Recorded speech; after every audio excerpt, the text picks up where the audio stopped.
rich people are boring to work for. All they care about is money, and their heart's not in much except their pocket. And so I wanted to help the average person. The share of the pie for 90% of us is shrinking every year. So we're growing economically as a country, but who's getting it? That's what gets me up every day earlier and earlier. Top leaders, meaningful conversation, actionable advice, bulldoze complacency, ignite inspiration, create impact. Produced by the Southwestern family of companies. This is the Action Catalyst. Are you interested in advertising with the Action Catalyst? Our listeners could be hearing about your brand right here, right now. For details, shoot us an email at info@theactioncatalyst.com.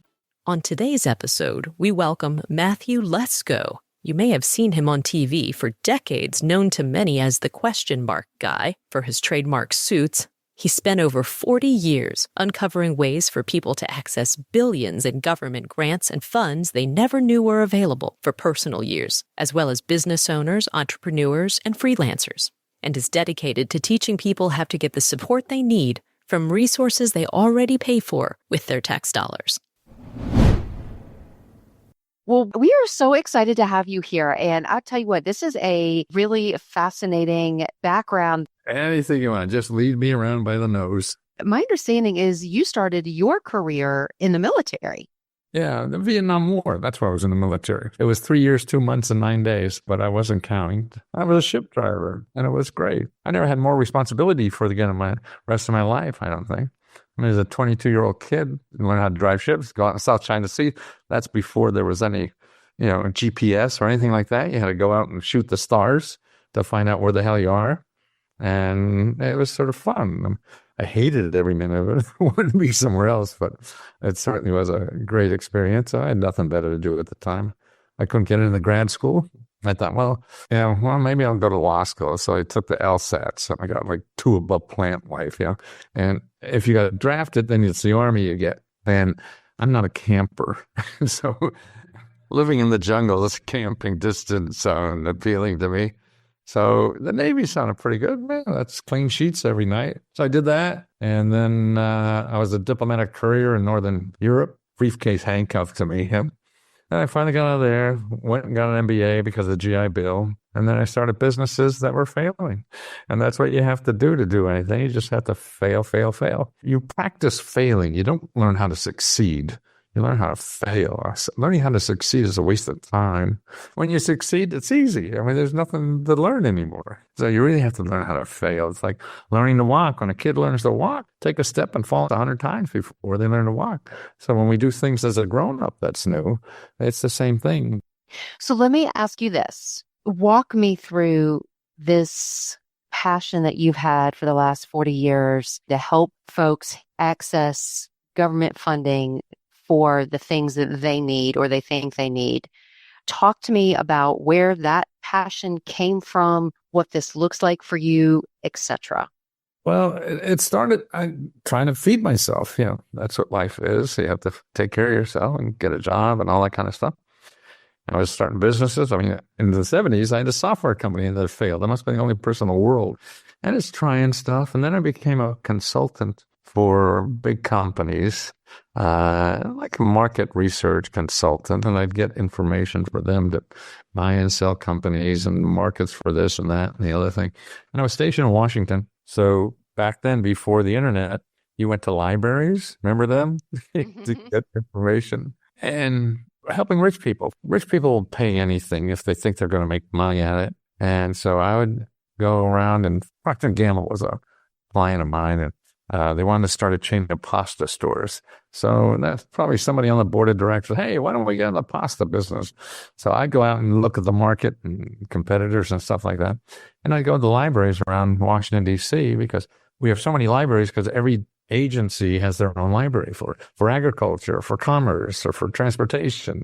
So you have the world's largest collection of literature on that topic. And I'd go there and try to research the data and the information about what the market is and talking to the librarians. And then I remember I was working on the pasta, And they said, oh, the librarian said, you want to know about pasta? Hey, go up to the 4th floor in 407 or whatever and talk to Charlie. He's our pasta expert. And that just shocked me. And so went over and talked to Charlie, and Charlie's been studying pasta for the last 25 years. He got a master's in it. He's got a PhD in it, and that's all he does is create studies and information and that nobody knows about. His wife is sick of hearing about it. Yeah. When I walk in the door with a genuine interest in it, I mean, he just lights up and I could never get out. He would give me studies about all this stuff and what happens and how the prices and everything and who's making what.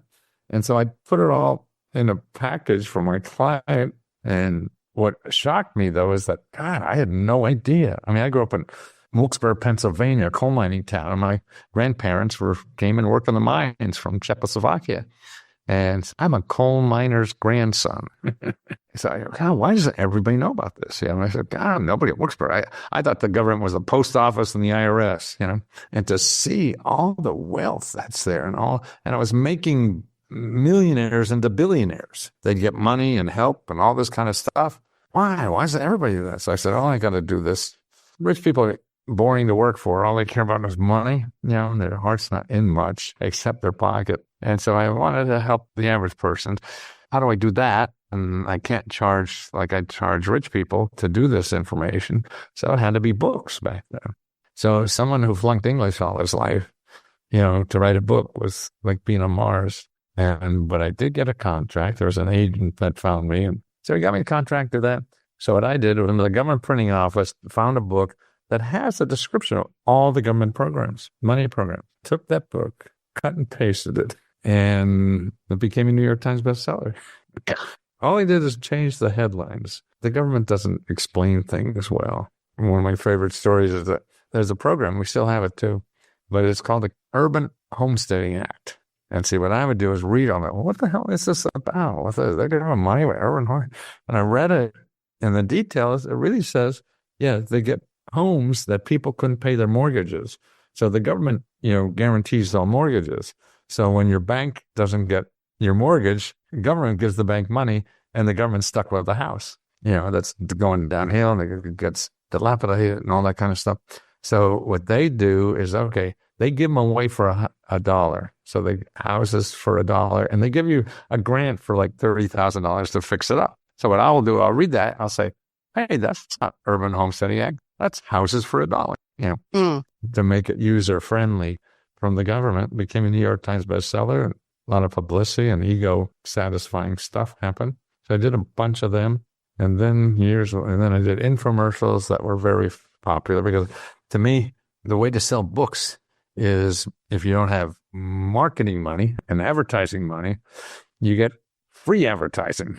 And the way you get free advertising is you become a guest and you act like an idiot, because television loves idiots. So I was a regular on talk shows because that's how I sold books. Famous talk shows would use me as like the backup guy. Like Larry King, I must have done him, I don't know, 15, 20 times. I don't even know. But he had a TV show that would be an hour long. There's usually some big, high-powered, famous person on the first half hour. And then what do you do? He said, come on, you'll be on the second half hour. But, Lesko, if the guy said he'll stay for another half hour, he's a big name, so they don't push him in the front. They get him at the end of the half hour. Hey, can you stay for another half hour? I'm in the green room. As the guy says no, they bring me up. The guy says yes, I go home, and I know they owe me, and they'll use me again. Or I also was used a lot for people who cancel at the last minute. Because, man, you're going to give me a 10, 20, 30 minutes of national TV. I'd have to pay hundreds of thousands of dollars for that if I bought an ad. And being a guest to me is more authentic than an ad. So Letterman would use me when somebody canceled. What was fun for me is that, who am I subbing for? Yeah.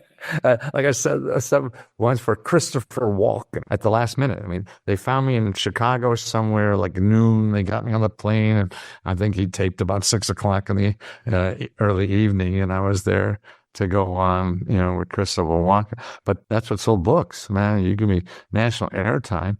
And I learned quickly that media doesn't care what you say. I used to worry about it because insecure intellectually, and they would say, oh, let's go look at this. This is wrong. Nobody reads a book. They're just entertaining people. And I like entertaining people and making people smile. So I was the go-to person for that. And then I did infomercials because I said, oh, I can't grow this because how many times can you do Larry King in a year? Then I found out that you could also get commercials for free.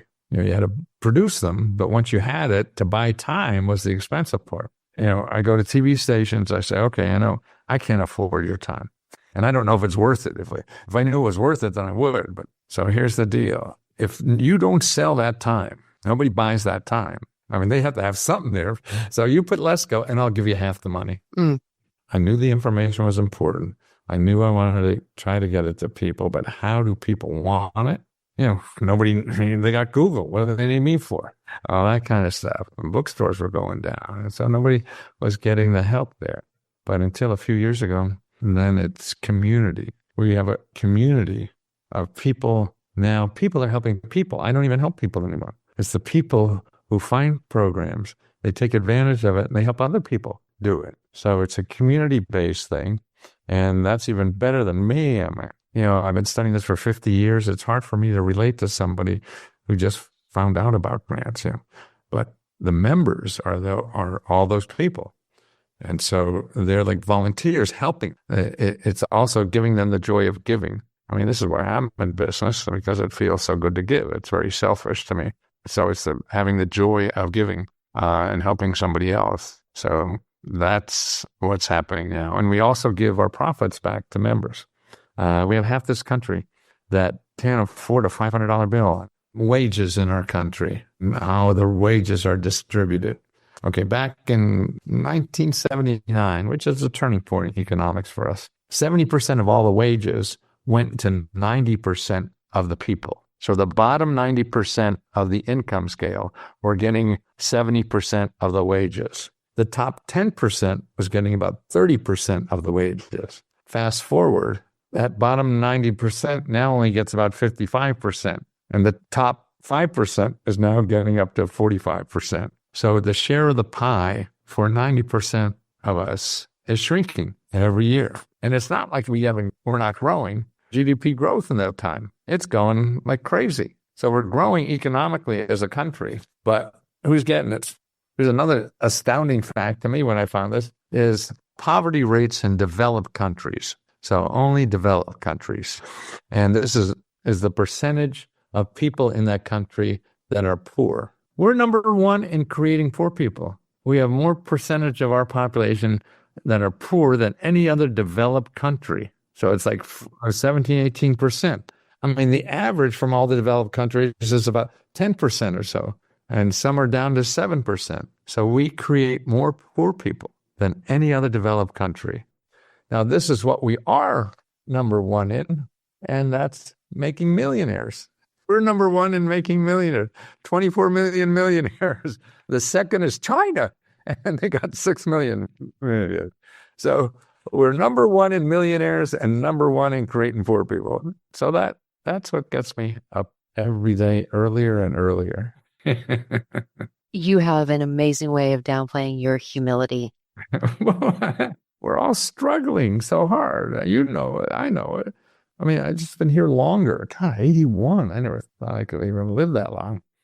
So let me ask a practical question, if I may. I think that there is such a natural apprehension to go to the government for help. Yes. Right. You're either all in or you have this apprehension.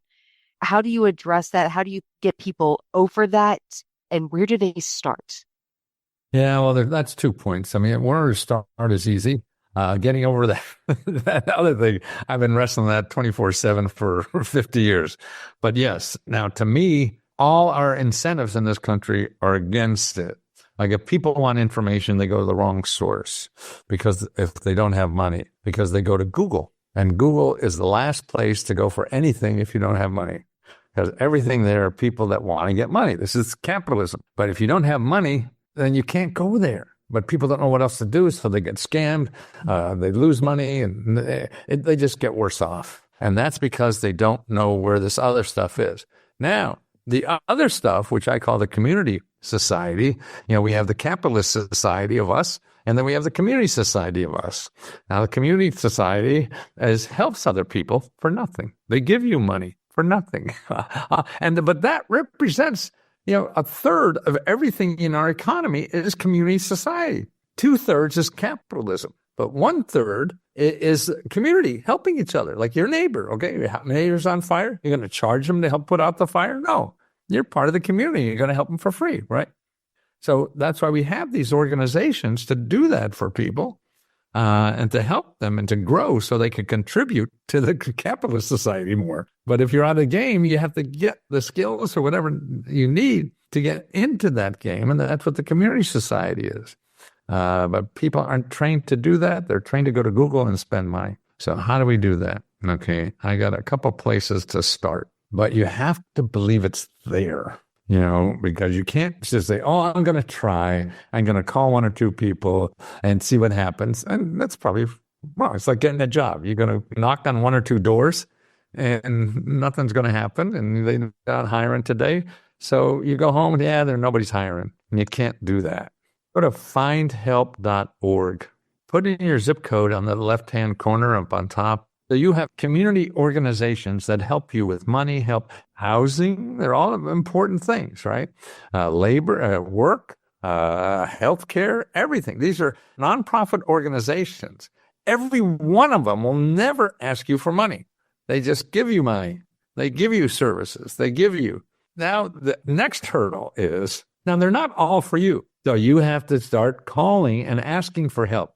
See, getting help is a people business. It's not an internet business. You have to find the people in your community that get paid to help people like you. They know what's out there. So you have to learn where these people are and use them. So starting a business, let's say you want to start a business, okay? Put in sba.gov and then /local-assistance, sba.gov/local-assistance. And there's a place to put in your zip code. These are all nonprofit organizations that get paid to help anybody start a business, start a nonprofit, work on your invention, be a freelancer, be a real estate investor, any way to make money. And they help you for free, help you find money, help you find legal help for free, everything. Now, they're all not perfect, and that's why you call them, to me, you call 2 or 3 of them, 4 of them, or whatever. But everyone will never charge you money. Here's a couple other ones. Another website is called Apex, APEX, and Accelerators with an S and then .us. So that's a place, again, they're in every city, that if you're in business, small, big, whatever, the biggest market for anything is the government. They buy anything. And the problem is learn the bureaucracy. And they even have grants that help you figure out how to get those contracts. Now, there's another good one for businesses. It's called careeronestop.org. Okay, now what they do is train your employees for free. They pay for that because businesses don't like paying for training, so the government does. So if you hire people without the skills they need, they'll pay the salary up to 80, 90% of the salary while they learn, or they just give you, you can get hundreds of thousands of dollars to train all your call center people or your marketing people, right? It's phenomenal. And that's training money. And as an individual, too. Now, in our country, you could, without a college degree, you could get paid $40,000 a year to train for a $100,000 a year job. Not going to college and paying them $40,000 a year. The government will pay you $40,000 a year. That's awesome. So, with a new administration coming in, is that going to impact how many of these programs might be available in the future? They all say this. So every president says this. But it's important in a way. In the short term, you won't notice anything. The system's so baked in, doesn't matter. And everybody says this to get elected, at least, and especially the current guy, he just says it with entertaining himself. The more outrageous things he could say, the more people will pay attention to him. That's how I got a lot of TV time, too, it's being outrageous. But it is significant because they're able to change it a few degrees. And so by chipping at the edges and changing a few degrees, that means 10, 20 years from now, we're in a different place. So they do have a long-term impact by moving things a little bit. And that's about all they could do, especially now in the beginning. If it ever happens, it'll take years to happen, and it'll just be around the edges, and it'll be new opportunities. I mean, these people now, they believe in capitalism. So, I mean, why is Elon Musk following along around this guy? Because nowhere else Elon could get $1 billion except from the federal government. He's looking for his next billion off the federal government. That's what it's all about. So get your first million off the federal government. And the federal government is not the government. Most of the government for us is what's locally. And then what happens is, like right now, there are nonprofit organizations that set up grants. We have this community society that fills in the blanks a lot of times. To me, it's the lower income people that are struggling because there's so much there that could really change their life if they stick at it and look for the help. A third of our country, their work is to help you improve your life, and they have money and help to do that. You have to find the right one. Like I said, you have truly spent your life helping others. And don't argue with me. It's hard. I don't think myself are special or anything. I'm trying to get through life like all of us are, but I feel we all have that obligation. And the older I get now, boy, that is so important to me now. It's just giving. You know, to me, how much can I give before I die? And that's a very selfish thing. That's not me trying to help anybody but me. Yeah, sure. What I've been living with for a long time now is realizing my heart's smarter than my brain. We don't listen to our heart enough. When we listen to our brain because we're afraid, we don't know what we're doing in life, so we take expert opinion. Like people said I couldn't wear question mark suits. And I just something in my heart. I had to do that. I did, and I got thrown off of home shopping. I lost millions of dollars, but I wanted to do it. There was something my heart was telling me. But no, the real stuff in life is making those real hard decisions because it comes from the heart, and you have to listen to that heart. Yeah. Very wise counsel. Very wise counsel. It has truly been an honor to spend this time with you. Thank you for sharing your mission and life's work with us. Oh, well, you're so kind. Touch my heart. Thank you. If you enjoy this podcast, please make sure to subscribe. And to stay updated on everything that the Action Catalyst is up to, make sure to follow us on Facebook and Instagram at Action Catalyst Podcast and on Twitter at Catalyst_Action. And as always, thanks for listening.